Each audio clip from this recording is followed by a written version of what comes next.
Can Democrats afford to lose the House, even if it means breaking their promises to minority voters?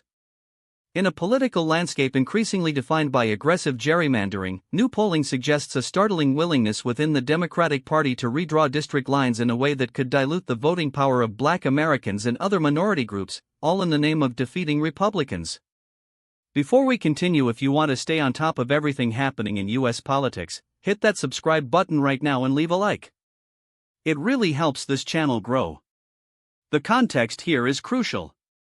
Just 2 weeks after the Supreme Court significantly narrowed a key provision of the Voting Rights Act, Republicans have unleashed a fresh wave of redistricting efforts, particularly across the South.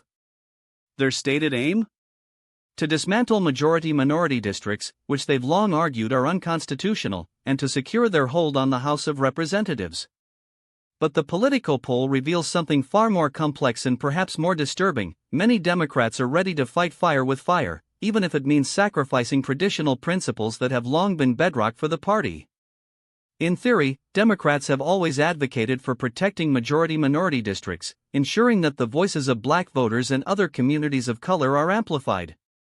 And when voters who supported Kamala Harris in 2024 were asked, without any context about the Supreme Court ruling or GOP gerrymandering, a majority 54% said it's more important to protect the voting power of Black voters and other minorities, even if it means the party draws fewer seats.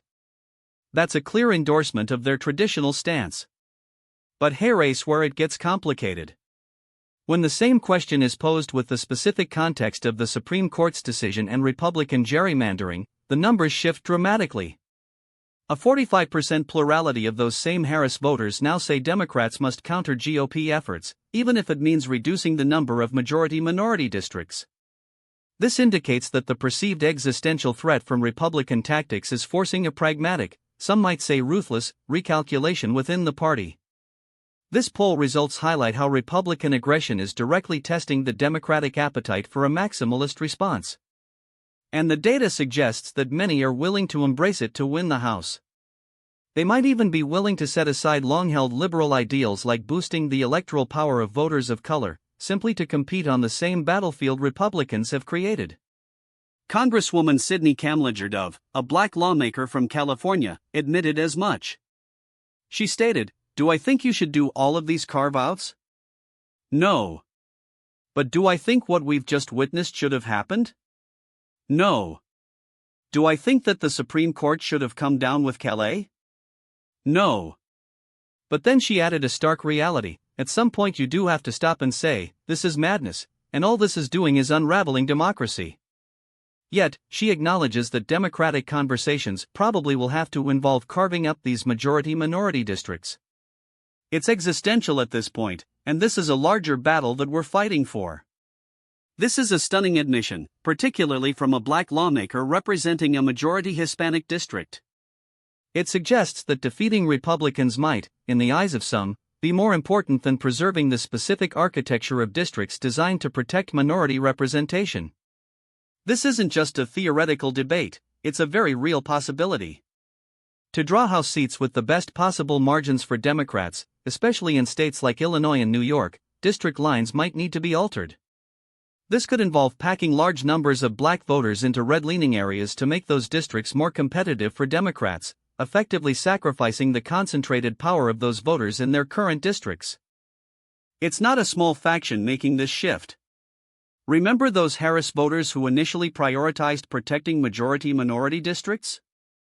When presented with the scenario of countering GOP gerrymandering, they split almost evenly. 46% now favor drawing more blue seats, even at the expense of those districts, while 41% still want to keep the majority-minority districts intact. This isn't a subtle swing, it's a significant recalibration driven by perceived necessity.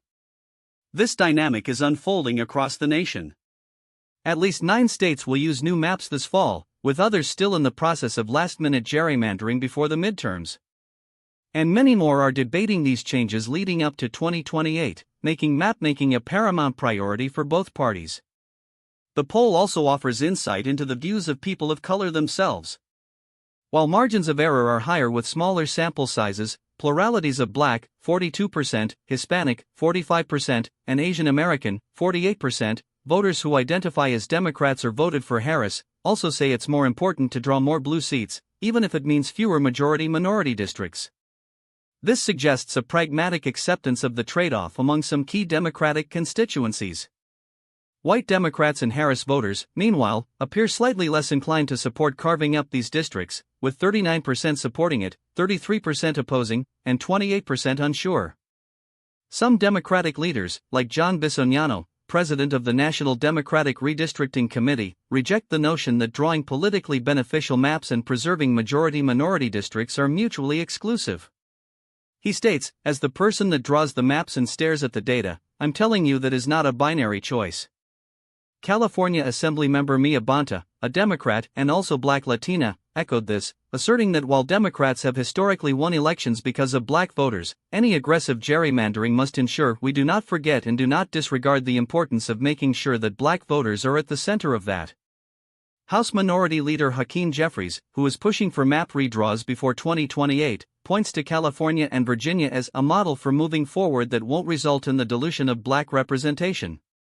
Meanwhile, Republicans are gleeful about these potential Democratic divisions. Adam Kincaid, president of the National Republican Redistricting Trust, commented, "Those numbers seem to suggest there's not a unified position on the path forward for Democrats on this issue." He views it as a split in their coalition, which they believe Democrats will need to mend to achieve their larger redistricting goals. This is a deeply complex issue with profound implications for representation, fairness, and the future of American democracy. The fight for political power is clearly forcing uncomfortable choices, and the willingness of Democrats to potentially sacrifice minority voting power to counter Republican gerrymandering raises critical questions about priorities, principles, and the very definition of winning. So, what do you think about this? Are Democrats right to prioritize winning the House by any means necessary, even if it means altering districts that protect minority voting power? Or is this a dangerous path that compromises core Democratic values? Drop your opinion in the comments below. I read every single one. The battle for fair representation is at a critical juncture.